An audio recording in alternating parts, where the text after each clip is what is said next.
बिस्मिल्लाहिर्रहमानिर्रहीम।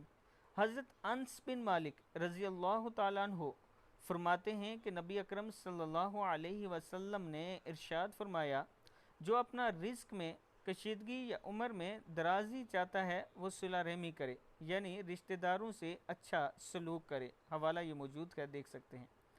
यानी नबी अकरम सल्लल्लाहु अलैहि वसल्लम ने फरमाया कि अगर आप रिज्क ज़्यादा चाहते हैं, अगर आप चाहते हैं कि आपके माल में बरकत हो, आपकी उम्र में बरकत हो, आपकी उम्र दराजी हो, तो इसके लिए बेहतरीन और आसान अमल ये है कि अपने रिश्तेदारों से अच्छा सलूक किया करें। तो दोस्तों, जब नबी अकरम सल्लल्लाहु अलैहि वसल्लम ने ये फरमा दिया, तो इससे आगे ये बात कि वो मेरे साथ अच्छा नहीं करते इसलिए मैं नहीं, ये ख़त्म हो जाती है।